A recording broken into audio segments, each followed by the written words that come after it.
the biggest announcement that came out of this weekend was actually not of any of the news reports that from the teams and drivers. However, the biggest story was how the race venue was placed for this event. The race was supposed to be held at the boot configuration of Watkins Glen. However, Novar deemed somewhat too chaotic for that one, as they wanted to have some good racing, but at the same time did not want to make a chaotic event. Novar had said that they needed some. That what I mean by chaotic mean by the entire race, not by the first maybe 5 laps of the race. This track is the main reason was that Novar was going to institute a revamped aerodynamic package, and as a result, the track officials did not like it and wanted to rebel the proposal. Novar did not take that too kindly, so they told Novar to pack it up, and they will head over to the Edmonton endurance course for the 4.8 mile event, which this race is a 30 lapper. As a result, this track has been primarily used for endurance racing. However, there was also speculation that a Gatorade Series event would happen later in this year. However, I believe the track pulled the event. If this race would put on a really good show, the Gatorade Series could be in some talk and put it back in later in the schedule, where I believe the race, which was replaced with Road America, with the Road Atlanta, was replaced by then. The track is extremely fast, and there is a lot of chances of passing, although you'll see a lot of it in turn number 6 and turn 13, as cars would slide off in turn 6 and turn 13. However, other than that, drivers had said that there was been complaints, and however, the fans said it was actually been entertaining, as it will actually help, as some drivers said, it will actually help their cars gain momentum if they get low enough, if they get it in a little bit too sharp around the corner, and if they go in too deep, then they're probably going to lose a lot of ground in both turns 6 and 13. And now we're going to head it off to the race, which we're actually going to pick it up on lap 6 of 30, because the first 5 laps were somewhat were not picked up by the television crew. The grid was set by how they were in owner's points due to the time that they had to travel from Watkins Glen to Edmonton. So Walter Green ended up winning the Aflac Pole Award again. So we're going to pick up the coverage on lap number 6 of 30. Now, Kendall, headed over to you on lap 6. So we pick up the coverage on lap number 6, as Shane Bliss is the current race leader. He's heading out of turn 14, about to complete the 6th lap here. As he comes off of 4, he's going to complete lap 7. And he's going to complete lap 7 in the pits, as he's going to jump into pit road, as the jumps here at the Edmonton is one of the special ways of entering pit roads. Drivers have a love-hate relationship to it. They love it because they at least have some fun before going to serious work in the pits, but it kind of damages their handling. Walter Green is the race leader and also points leader going into this weekend. As I mentioned, the qualifying was, as the previous notes stated, that the time trials were set by owner's points. So as a result, Walter Green will let the field down, as looks like he will be. This is one example of drivers sliding off in turn 6, and fire breaks out in the 39 of Walter Green in car number 39. So a fire somehow breaks out under the hood of the 39, as Walter Green came to a complete stop, got out of this car, but the fire just erupted. So a mysterious accident there. We had another mysterious accident as Daniel Salmon exits the pits and somehow loses a wheel, and the 17th clobbers the 99, and the 99 rolls down. Salmon was second going into this race, and looks like his chances of taking the points lead won't even matter tonight. Jared Webler is collected. He was 10th going in, I believe he was 11th going into this weekend. So, 2 mysterious accidents. Shane Bliss is the race leader with Evan Brooks second, Walter Youth in third, David Payton fourth, and Brian Kittleson in fifth. That's the top 5. This is an interesting battle for the third spot between Walter Youth and David Payton. Walter Youth has it, David Payton wants it. And then here's the treacherous turn 13. David Payton, Walter Houston gets in. David Payton also gets in. All three cars get in. And David Payton not only gets third, he will also try to go for second right here. On the right side of the number 95 of Evan Brooks. Right there, as Evan Brooks looks like he will try to withstand a fight. Brooks drives it in a little bit deep. Payton drives it in pretty much the good way. However, car 95 will able to haul off the 24. So Evan Brooks wins that battle. However, the battle is not over, as Payton may get a surge and get it in turn number 1 as they head through turns 15 and 16, which are slight right and left-handers. Which, I don't know, the track configuration is listed as 16 turns. As here is Brian Kittleson. Right there, he's at one of the cars having a good day, and car 76, Jake Kierland, is also having a good day. Both of these cars are running really low in points, and they needed a good day in order to help them in points. Another driver running really low in points, and that needed a good day in order to improve it, is car 12, Michael Scott. Michael Scott is running this scheme for, I believe, only the 3rd time this year. Miller Lite, whenever Miller Lite sponsored this car, this 12 has not had the luck that it's wanted. However, this week, the 12 car is running pretty well here, as the 12, he is right now running in the 8th position. He is a little bit behind that group of the cars in front of him. And car 12's been running pretty neutral for this event. Michael Scott in the 12. Scott runs it off into the trap right there and then comes back up the track. So it looks like no issue for the 12 there. A driver making his first start of the year was car 38 of Chris Bell. Chris Bell has pretty much had horrendous luck pretty much all year long, and tonight's going to be a night that it will actually help Walter Green. Actually, Chris Bell, excuse me, as I had a little type up there. But car number 38 of Chris Bell is just having a stellar day, hoping to at least impress and try to gain as much points as he can and try to qualify for those next couple of races. As next week we're heading into 2 of some tracks that Chris Bell could be good at, as we're heading to Burlington and Daytona. We're also heading to Pocono and Darlington, Pocono and Boston, excuse me, for those next 4 races, and they should be good for Chris Bell. We're having a little bit of battle here between 3 Piper Corporation cars and Gordon Billard. The Piper Corporation cars are the 27, 23, and the 26.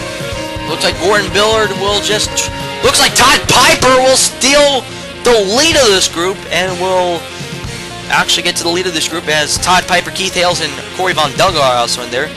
Out of the 3 Piper Corporation cars that I mentioned, the only one that's not doing great is the 26 Todd Piper.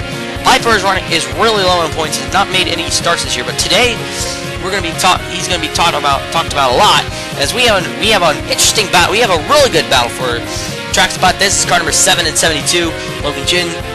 Earlier last week Logan Chin had announced that Logan Chin's organization had announced that they would dump Stefan Papias from their 25 car due to various issues. And Matthias Cole took over the car, and then Scott Howard, who is the older brother of Shane Howard, will actually qualify the car. As car 72 is just going to try to at least get a run and try to get under the 7, as it's the battle for, I'm assuming, 13th. As Hogan runs it in wide, Logan Chin runs it in deep, and car 72 will get the spot. He will also try to challenge Corey Von Delga in car 23. Corey Von Delga in the 23 for his Rookie of the Year campaign. Von Delga's off to a really good start with the Rookie of the Year campaign, but however has slumped in the past few races with this 23 team. But today is no different with this 23. Von Delga is, I believe, right now inside the top 20 in points. There's Todd Piper in the 26. Piper struggled, as I mentioned, Piper struggled all year. And then Keith Hales in the 27, who actually fell back in that group. He's actually surprisingly having a really good year so far. As Piper and Biller get off the trap, and looks like Gordon Biller gets it off better, tries to get a run on it on Piper, but it does not work. So he will have to try coming out of turn 14. He'll have to try turn 14 to see if you can make the move by the time they get into turn number 1. Now into turn 14. Billard has the inside. Looks like he tries to get there, but can't do it. As looks like Gordon Billard will just have to wait there. Piper gets a decent run off that corner. And Logan Chin in the 72 gets a somewhat of a really good run off that corner. And will now try to peek to the inside on the 91 as they head into turn number 1. As looks like car 72, Logan Chin will get there. There's Chris Bell and Mike Hogan. They are just hanging around in the back, waiting for something to happen. With 2 cars in front, they're also battling for a position. As here they come around the S's. Piper's around. Looks like the Piper's around the S's. And Chris Bell drives it a little bit deep as he's also in there. There's Mondell. And oh, problems for Gordon Billard. I believe he didn't get off that corner really good, as that's probably the case, as he only loses 1 spot to Chris Bell. As there you see right there, as that battle will continue on. Meanwhile, up front, nothing big has happened. The only big thing that's happened is Evan Brooks has decreased the lead a little bit. And Chambliss, he hits the wall, and looks like car 95 will get the lead of the race. And car number 8 of Walter Houston will get second along. So car number 95 of Evan Brooks is in the race lead now. So we're going to see car number 95 just drive away from Walter Houston, as this 95 car, they haven't practiced, but when they were at Watkins Glen, that car was just horrendous. And they were going into this weekend, they were, I believe, they started around the 20s. They started around the 10s and 20s area. I don't remember where they were. So car number 95 of Evan Brooks, he gets about at least a 1 second gap over the 8 of Walter Houston. Walter Houston led the most laps at Kentucky. There you see Evan Brooks slides off. Thomas Lawyers gets a better run and gets to the back in the 95. I'm not sure if the 16 was actually got hit from behind. That they're gonna. There you see the 16 tries to get onto the back bumper of the 95. Here they come and around the corner. As they're gonna be. Here comes. Watch out! Contact! Watch out! Oh, contact! 16 and 95 almost made contact, but both of them save it. Nova officials wanted to, actually, as a result, Nova officials wanted to talk to Thomas Lawyers about it. There you see Brian Kittleson and David Payton. They elected to pit. Shane Bliss had a mysterious problem. Something broke on the... a battery apparently went dead on the car. However, Bliss was able to refire the car back up without any problems. So a little bit of a battery problem there, but car 42 would actually pit the next lap by, and they would fix the battery issue. But it only took them a really quick second to do so about it. Connor Stanton in the 10, he would go into one of a few wildest spins. He hits the pit wall, he hits the wall, and slides out of the way. So that's the good thing about cars sliding out of the way. If they slide out of the way, then you can just pretty much drive on through. That's what Connor Stanton just did. Just slide out and just slide on through. As Evan Brooks started to build on a pretty good lead, a pretty good battle was starting to be built, and this was for second between Brian Kittleson, the 2010 champion, and Walter Houston, who led the most laps in Kentucky. Walter Houston and Brian Kittleson, they would be racing each other for, I believe, pretty much most of the second half of this race, as they would also have various lap cars like Scott Harper in the 6. Harper was involved in early incidents, and tonight he has somewhat recovered. I believe he is 2 laps down. As there you see, and whoa! As both of them, Walter Houston gets off the corner a bit better, and he will get second. But the 53 and 8, they would be battling it out a lot with various lap cars jumping in the way, like the 6 of Scott Harper and the 16 of Thomas Lewis, who was actually up ahead of this group. As car number 8 of Walter Houston, he will get around to turn number 8 right there. As I'm still getting all confused about the turns here, as I believe that was turn 10. Here is turn number 9 right there. Actually turn 11, 12 right there. And then I gotta count these corners because I'm messing up everywhere. But here comes Walter Houston. Brian Kittleson gets the apron, gets the area, and looks like he will stay on the track. However, he doesn't pull away from a big gap because The 6 of Scott Harper is interfering with the way as the 53 of Brian Kittleson he gets pushed up to the outside. Harper is putting the 53 almost to the outside. That's what these lap cars have pretty much been doing. And here's the 8 of Walter Youthon just hanging around in the picture, just watching this battle all go by. As there you see the 8 of Walter Youthon, he's just right behind them. Walter Youthon would just close back in, and they would start pretty much be doing the similar trend, except pretty much in the reverse way. Kittleson will fall back and then catch the 8, and then the 8 will fall back and catch the 53. Evan Brooks, in the meanwhile, had built up a really big lead over, and from this lap, it would be about a 16-second gap over the leaders. After an eventful event, we saw some racing, a lot of them, but we'd finally take the white flag with Evan Brooks in the lead of this race. Just to pretty much put this as a note fact, a rookie, to pretty much say it, I can't remember the last time a rookie has won a road course event. That was Chandler Blake. That was Michael Scott in 2002 when he won it. It's at Watkins Glen. That was the last time a road course that a rookie has won on a road course. Evan Brooks slides off the dirt track there, but he has a 16-second gap over the rest of the field. That's the last time it happened in 2002, as Michael Scott had won in a 8-second gap over the second place man, Thomas Lawyers. Evan Brooks gets into slides off pretty hard, gets in there pretty deep in there. You can see coming off a turn number 8 right there. Here's coming through turn number 9 right here, and then I believe that's all. As Evan Brooks is just dominating this event. Here's turn number 10 finally. As I finally got... Oh, we got problems with somebody. Is out of gas? I believe that's Ronald Portland. And oh, Keith Tails just ran into the back of the 27.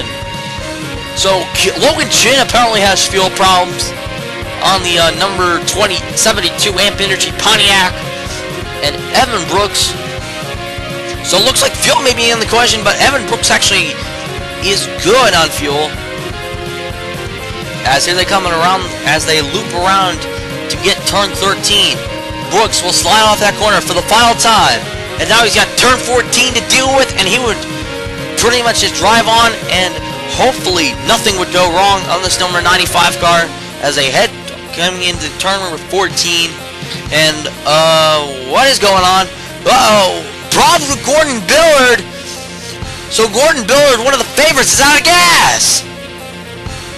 So Gordon Billard, running extremely slow, is out of fuel. So this would put a really good opportunity for Walter Youthon, Brian Kittleson, but the 72 was out of gas. I don't know what happened there.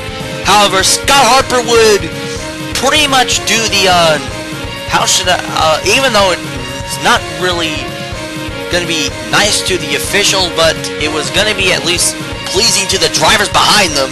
Harper just dumps the 72 around, even though this would be a living nightmare for some drivers, for like some of the other drivers. It kind of worked for Walter Youthon. Walter Youthon's free. Will the 8 try to get around that pack and score that win, or will he? And the 8 of Walter Youthon, if he can get around that pack, he'll win his first race. Now down the street, as here they come, into turn 14. Car 8 is about to, what are you doing? Walter Youthon now throws away a possible chance at victory, and I believe that's a really stupid move by the 8 of Walter Youthon. However, Billard is towed out of the way, and Evan Brooks comes off a miracle fortune. If that 8 passed him, so Walter Youthon's huge mistake will actually help Evan Brooks coming out of the final set of turns. He will win his first career Nova Verizon Cup Series race here at Edmonton, the first rookie to win on a road course since Michael Scott in 2002. So a dumb mistake by Walter Youthon helps Evan Brooks score the victory here at Edmonton. Brian Kittleson got third, by the way.